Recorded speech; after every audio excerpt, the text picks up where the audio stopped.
ஓம் நமோ பகவதே வாசுதேவாய. ஹரே கிருஷ்ணா. ஸ்ரீமதே ராமானுஜாய நமக. ஆச்சாரியார் திருவடிகளே சரணம்.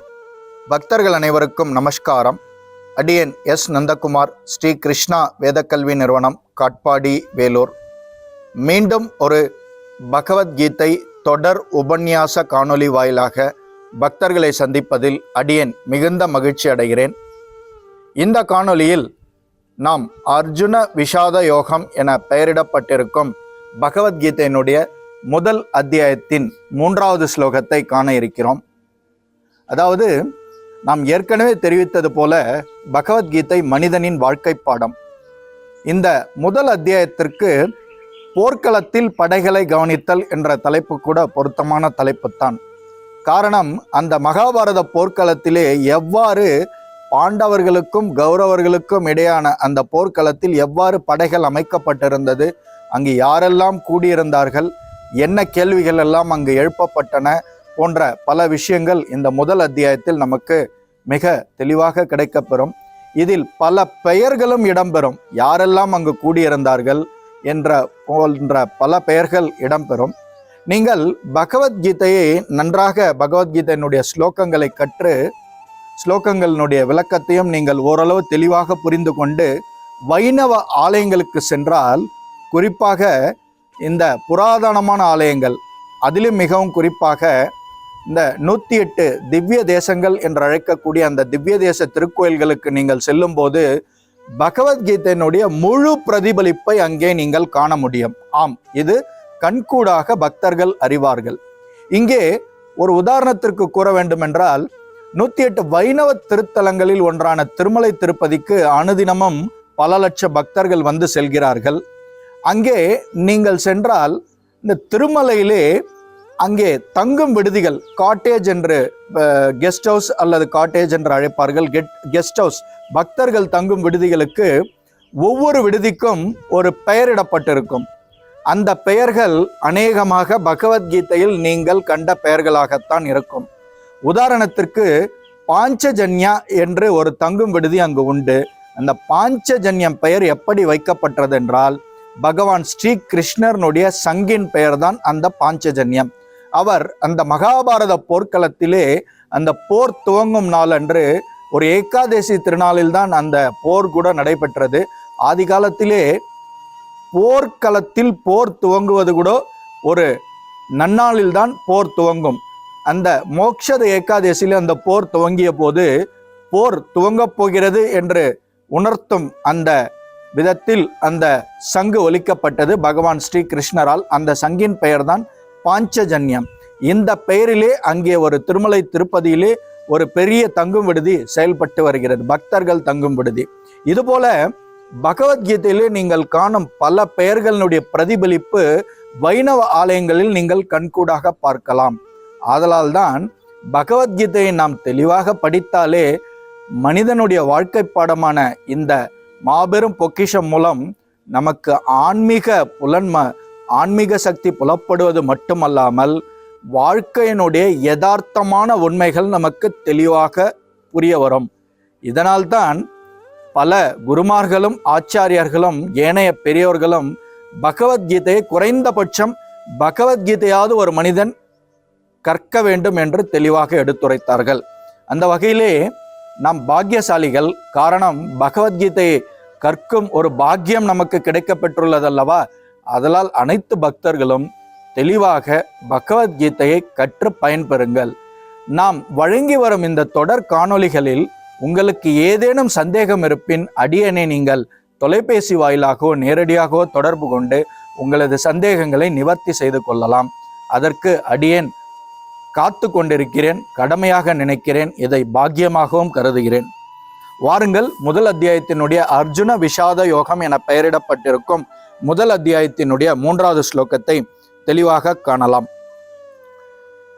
இந்த ஸ்லோகத்தினுடைய மைய கருத்து என்ன உணர்த்துகின்றது என்றால், அதாவது கடமையை செய்வதில் பாரபட்சம் யாரும் காட்டக்கூடாது.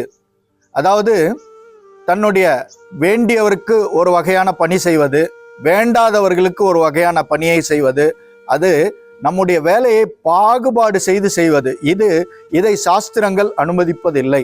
நம்முடைய உற்றார் உறவினர் நண்பராக இருந்தாலும் நாம் செய்யும் தொழில், நாம் செய்யும் வேலை ஒரே மாதிரியாகத்தான் இருக்க வேண்டும்.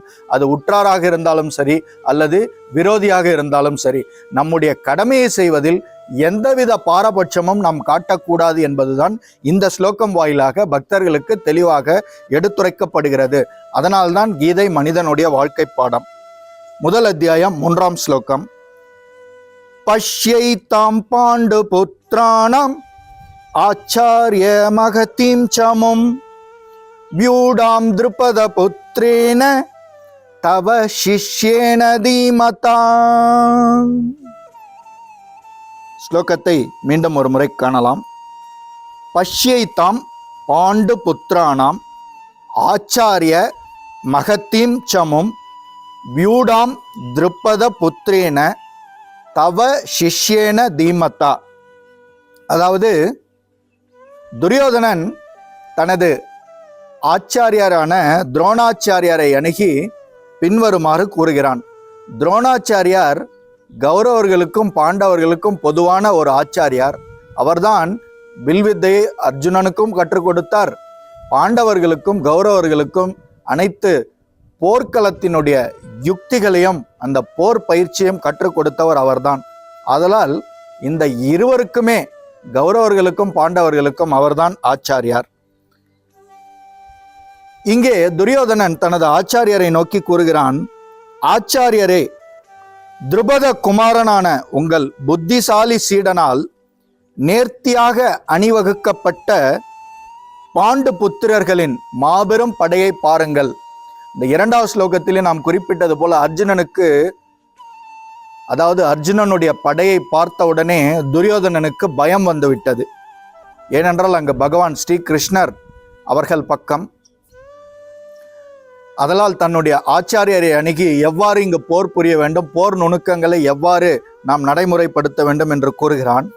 ஆச்சாரியரே, திருபத குமாரனான உங்கள் புத்திசாலி சீடனால் நேர்த்தியாக அணிவகுக்கப்பட்ட பாண்டு புத்திரர்களின் மாபெரும் படையை பாருங்கள். பாண்டு யார்? தன்னுடைய சித்தப்பா தான். தன்னுடைய சித்தப்பா மகன்களின் படையை பார்த்து அவன் அஞ்சுகிறான். தன்னுடைய ஆச்சாரியாரான துரோணாச்சாரியாரிடம் அவன் அந்த படைகளை கூர்ந்து நோக்குங்கள், உங்களுடைய சீடன் யார், அந்த சீடன் என்பதை தெளிவாக காணலாம். அதாவது சிறந்த அந்தணர்களின் தளபதியான துரோணாச்சாரியாரின் குறைகளை சிறந்த ராஜதந்திரியான துரியோதனன் இங்கே தெளிவாக சுட்டிக்காட்ட விரும்புகிறான். அதாவது அங்கு படைகள் எவ்வாறு அணிவகுக்கப்பட்டு இருக்கிறது, எவ்வாறு நாம் இந்த போர்க்களத்தில் செயல்பட வேண்டும் என்று தன்னுடைய ஆச்சாரியாருக்கே அறிவுரை கூறுவது போல இங்கே அவன் சில விளக்கங்களை எல்லாம் கூறிக்கொண்டு வருகிறான். அதாவது அர்ஜுனனுடைய மாமனார் அல்லது அர்ஜுனனுடைய மனைவி திரௌபதியின் தந்தையான திருப்பத மன்னனுடன் துரோணாச்சாரியாருக்கு சில அரசியல் விரோதம் இருந்து வந்தது. யார்? திரௌபதியினுடைய தந்தைக்கும், திரௌபதியினுடைய தந்தையான திருப்பத மன்னருக்கும் துரோணாச்சாரியாருக்கும் சில அரசியல் விரோதம் இருந்து வந்தது. அவ்விரோதத்தின் விளைவாக திருப்பத மன்னர் என்ன செய்தார் என்றால், பெரிய யாகத்தை செய்து துரோணாச்சாரியரை கொல்லும் சக்தி பெற்ற மகனை வரமாக பெற்றிருந்தார். யார்? அதாவது திருப்பத மன்னர் துரோணாச்சாரியாருடனான தனது அந்த விரோதம் பலகாலம் தொடர்ந்து வருகிறது. துரோணாச்சாரியரை கொல்லும் சக்தி பெற்ற மகனை பெரிய யாகத்தை செய்து அவர் பெற்றிருந்தார். யார்? அவர்தான் திருப்பத மன்னர். அந்த திருப்பத மன்னரனுடைய மகன் பெயர்தான் திருஷ்டத்யும்னன். திருஷ்டத்யும்னன். துரோணாச்சாரியார் திருப்பத மன்னர் யாகம் செய்ததையும் அறிவார், அவர் பிள்ளை பெற்றதையும் அறிவார், அந்த பிள்ளைக்கு எவ்வாறு சக்தி கிடைத்தது என்பதையும் அனைத்தையும் அறிவார். திருப்பதன் மகனான திருஷ்டத்யும்னன் போர்க்கலையை கற்பதற்காக யாரிடம் ஒப்படைக்கப்பட்டான்? துரோணாச்சாரியரிடம்தான் ஒப்படைக்கப்பட்டான். இருந்தும் தன்னுடைய எதிரியின் மகன் என்று சற்றும் பொருட்படுத்தாமல் அந்தணருக்கே உரிய தாராள மனப்பான்மையுடன் போர்க்கலைகளையும் போர் தந்திரத்தின் ரகசியங்களையும் துரோணாச்சாரியார் மிகவும் தெளிவாகவும் நேர்த்தியாகவும் திருஷ்டத்யும்னனுக்கு கற்பித்தார். தற்போது குருக்ஷேத்திர போர்க்களத்தில் திருஷ்டத்யும்னன் பாண்டவர்களின் தரப்பில் உள்ளான். அதாவது அர்ஜுனனுடைய மனைவியான திரௌபதியின் சகோதரர் தான் இந்த திருஷ்டத்யும்னன். துரோணாச்சாரியாரிடமிருந்து போர்க்கலையை நன்றாக கற்றிருந்த அவனே பாண்டவர்களின் சேனையை அணிவகுத்தான். துரோணாச்சாரியார் எச்சரிக்கையாகவும் விட்டு கொடுக்காமலும் போர் புரிய வேண்டும் என்பதற்காக துரியோதனன் அவரது இந்த தவறை சுட்டிக்காட்டுகிறான்.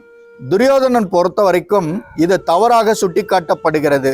ஆனால் ஆன்மீக பார்வையில், சாஸ்திரங்களின் நேர்கோட்டில், சாஸ்திரங்களுடைய வழிகாட்டுதலின்படி நம்முடைய உற்றார் உறவினராக இருந்தாலும் சரி, எதிரியாக இருந்தாலும் சரி, நம்முடைய கடமையை ஆற்றுவதில் எந்தவித பாகுபாடும் காட்டப்படக்கூடாது.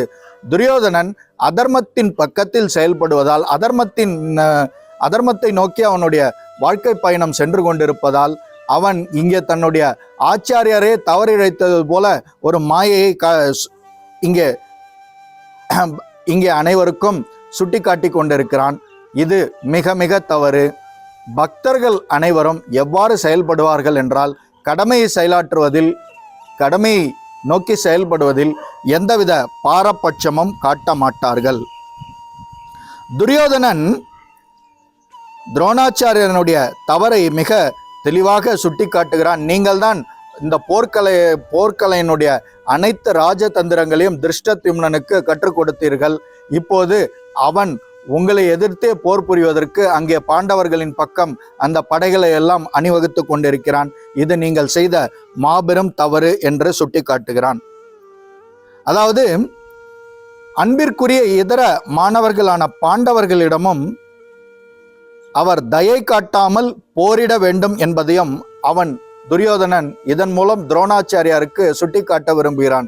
ஏனென்றால் அர்ஜுனன் அவருக்கு துரோணாச்சாரியாருக்கு மிக மிக பிரியமான திறமைசாலி மாணவன். ஏனென்றால் வில்வித்தையிலே மிக தேர்ச்சியானவன் அர்ஜுனன். அங்கே அர்ஜுனன் பக்கம் அவர் சாய்ந்து விடக்கூடாது. துரோணாச்சாரியார் அங்கே பரிதாபமோ அல்லது தன்னுடைய மாணவன், தன்னுடைய சீடன், மிக புத்திசாலியான சீடன் என்ற ஒரு அன்பிற்கினிய ஒரு பாசம் அங்கே பிணைத்து விடக்கூடாது. அதில் நீங்கள் தெளிவாக இருக்க வேண்டும் என்று துரோணாச்சாரியாருக்கு இந்த துரியோதனன் சுட்டி காட்டுகிறான். அதாவது ஏதாவது கருணை ஏற்பட்டு அது இந்த போரினுடைய தோல்விக்கு வழிவகுத்து விடுமோ என்று துரோணாச்சாரியாரை எச்சரிக்கிறான் துரியோதனன். ஆனால் தோற்கப் போவது இந்த துரியோதனன் சார்ந்திருக்கும் இந்த கௌரவர்களுடைய படைத்தான். காரணம், அங்கே பாண்டவர்கள் பக்கம் பகவான் இருக்கிறார். பகவான் இருக்கும் காரணத்தினால் வெற்றி உறுதி செய்யப்பட்டு விட்டது. யாருக்கு? பாண்டவர்களுக்கு. இருந்தும் ஒரு சம்பிரதாயத்துக்காக இங்கே போர் அரங்கேற்றப்பட வேண்டும் என்பதால் தான் இந்த மகாபாரத போர் நடைபெறுகிறதே ஒழிய இங்கே வெற்றி ஏற்கனவே முடிவு செய்யப்பட்டு விட்டது. ஏனென்றால் பகவான் பாண்டவர்கள் பக்கம் இருக்கிறார். அதுதான் யார் பக்கம் பகவான் இருக்கிறாரோ, யார் பக்கம் பகவான் இருப்பார்? பக்தர்கள் பக்கம்தான் பகவான் இருப்பார். எங்கே பக்தர்கள் இருக்கிறார்களோ, எங்கே தர்மத்தின் பாதையில் வாழ்க்கை நடைபெறுகிறதோ, எங்கே தர்மம் ஸ்ரத்தையாக கடைபிடிக்கப்படுகிறதோ அங்கே வெற்றி உறுதி என்பதுதான் பகவத்கீதை தெளிவாக அனைவருக்கும் விளக்குகிறது. ஆதலால் தர்மத்தின் படியே வாழ்வோம், தர்மத்தின் கொள்கைகளை கடைபிடிப்போம், தர்மத்தை போதிப்போம். எவ்வித சண்டைகள், சச்சரவுகள், மனக்குழப்பங்கள் வந்தாலும் தர்மத்தை விட்டு கொடுக்க வேண்டாம். தர்மப்படி வாழ்பவர்களை பகவான் என்றும் கைவிட மாட்டார் என்பது பகவத்கீதை மூலமாக அனைவருக்கும் தெளிவாக புலப்படும். வாருங்கள், பகவத்கீதை தெளிவாக கற்போம். வாழ்க்கையில் பகவத்கீதை நடைமுறைப்படுத்தி பயனடைவோம். மீண்டும் ஒரு பகவத்கீதை தொடர் உபன்யாச காணொளி வாயிலாக உங்களை சந்திக்கும் வரை பக்தர்களிடமிருந்து விடைபெறுவது அடியன் எஸ் நந்தகுமார். மிக்க நன்றி. ஹரே கிருஷ்ணா, ஹரே ராமா. சர்வம் கிருஷ்ணார்ப்பணம். ஜெய் ஸ்ரீராம்.